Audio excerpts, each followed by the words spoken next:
ભરૂચમાં આદિજાતિ સમાજના વિદ્યાર્થીઓને શિષ્યવૃત્તિ ન મળવાના મુદ્દે આદિજાતિ વિકાસ કમિશનરને લેખિત આવેદનપત્ર પાઠવી તાત્કાલિક કાર્યવાહી કરવાની માંગ કરી છે। ડિજિટલ ગુજરાત પોર્ટલ પર તમામ પ્રક્રિયા પૂર્ણ કર્યા છતાં શિષ્યવૃત્તિની રકમ જમા ન થતા વિદ્યાર્થીઓમાં ભારે રોષ જોવા મળી રહ્યો છે। વિદ્યાર્થીઓના જણાવ્યા મુજબ વર્ષ 2025-26 માટે તેમણે ડિજિટલ ગુજરાત પોર્ટલ પર ઓનલાઈન અરજી કરી હતી। કોલેજ તેમજ જિલ્લા કક્ષાએ અરજીઓ મંજૂર થઈ ગઈ હોવા છતાં પોર્ટલ પર હજુ પણ અરજીનું સ્ટેટસ પેન્ડિંગ અથવા અંડર પ્રોસેસ દર્શાવી રહ્યું છે, જેના કારણે શિષ્યવૃત્તિની રકમ તેમના ખાતામાં જમા થઈ નથી। વિદ્યાર્થીઓએ જણાવ્યું છે કે તેઓ આર્થિક રીતે નબળા પરિવારોમાંથી આવે છે। ઘણા વિદ્યાર્થીઓએ કોલેજની ફી ભરવા માટે લોન લીધી છે અથવા ઉછીના રૂપિયા એકત્ર કર્યા છે। શિષ્યવૃત્તિ સમયસર ન મળતા તેમના પર આર્થિક બોજ વધ્યો છે। આદિજાતિ સમાજના અગ્રણીઓ સાથે વિદ્યાર્થીઓએ આદિજાતિ વિકાસ કમિશનને રજૂઆત કરીને માંગ કરી છે કે બાકીની રહેલી તમામ શિષ્યવૃત્તિની રકમ તાત્કાલિક ચૂકવવામાં આવે।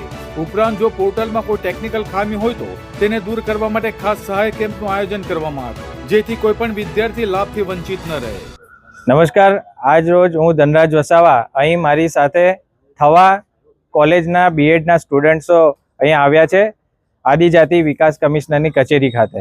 આજે એમનો મૂળ પ્રશ્ન એ છે કે છેલ્લા એક વર્ષથી એમણે જે શિષ્યવૃત્તિ માટે એપ્લાય કરેલું હતું તેમ છતાં હજુ ગ્રાન્ટના અભાવે એમને એમની શિષ્યવૃત્તિ મળી નથી।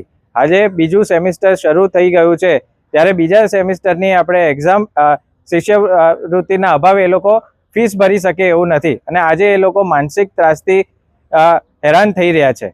આજે મારે આ સરકારને પૂછવું છે, આજે આ લોકોએ સ્થાનિક ધારાસભ્ય અને સાંસદ સભ્યને રજૂઆત કરી હોવા છતાં આજે આટલા સમયથી એક વર્ષનો લાંબો ગાળો થઈ ગયો તેમ છતાં એમને શિષ્યવૃત્તિ મળી નથી।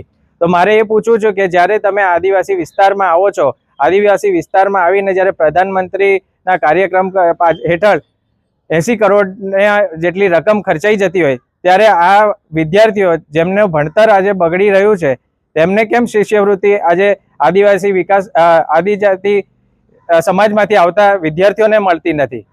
આ તબક્કે હું એટલું જ કહીશ, જો આવનાર દિવસોમાં જો આ બાળકોને શિષ્યવૃત્તિ નહીં મળે અને તેમના ભણતરમાં તકલીફ થશે તો અમે ગાંધી ચિંધ્યા આંદોલન કરીશું।